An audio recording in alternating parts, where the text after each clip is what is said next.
On January 15, 2022, the uninhabited volcanic island Hunga Tonga-Hunga Ha'apai erupted violently, creating worldwide shockwaves, sonic booms, tsunamis, and powerful winds, all while blanketing surrounding islands in 2 centimeters of ash. It was a fatal eruption, and its impact on nearby communities was further compounded by the disruption caused to emergency services.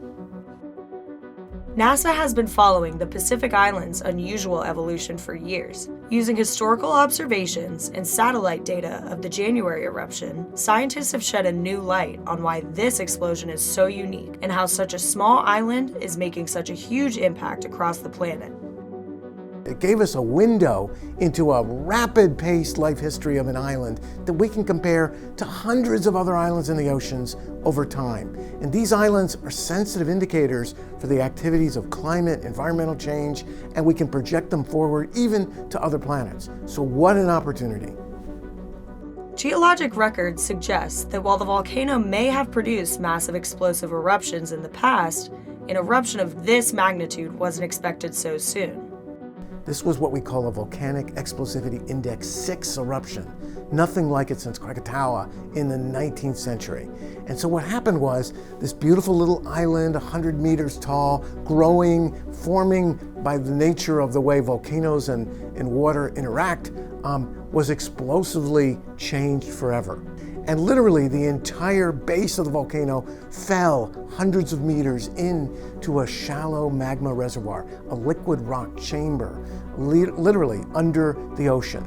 And that allowed the explosive interaction of a massive Pacific Ocean seawater with this hot rock, 1300 degrees Kelvin.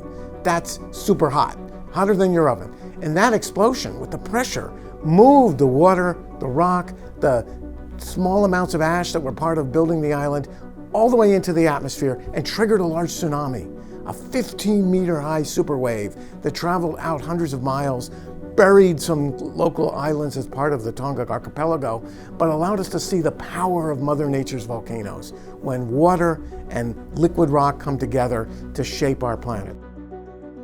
NASA and ESA satellites clocked wind speeds up to 450 miles per hour, just hours after the eruption, and showed material rising up to 36 miles, the highest volcanic plume ever measured.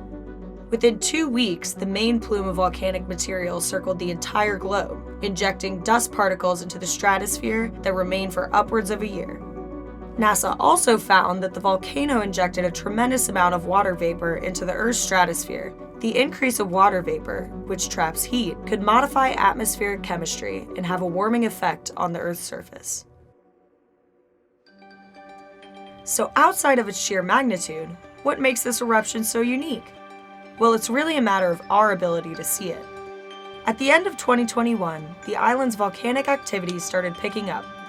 Small underwater eruptions began to reshape the island's landscape, expanding the island.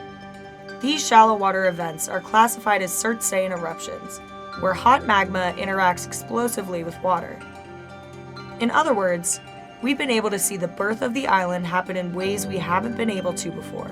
And with modern satellite technology, we're also able to see the end of the island's life cycle in new detail, as we did with the January eruption.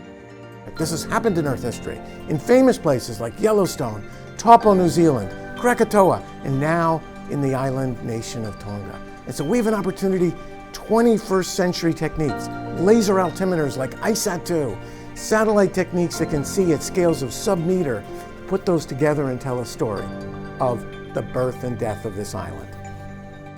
NASA's vantage point of Hunga Tonga-Hunga Ha'apai could even be used as a means to study other planets in our solar system, specifically the role that volcanic islands play in water planets like Mars and Venus. We live on an ocean planet, and so these kind of eruptions are part of our history, how we got here as we evolved ourselves in the context of our planet. And we want to take the lessons that we learn as we go forward, as we continue to watch what's next in this exciting volcano, and apply it forward to other worlds, like Mars and Venus, that may have harbored surface waters as oceans or seas, and understand them in the context of our Earth. Using geostationary satellites and observed data, NASA's scientists hope to learn from the continuous evolution of this special volcano.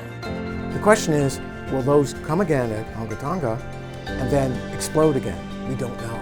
So we need to use what we saw from this eruption in 22 to train ourselves for what to be able to predict. And so this is our chance to learn and then to apply it to the other ocean worlds nearby that we really hunger to study.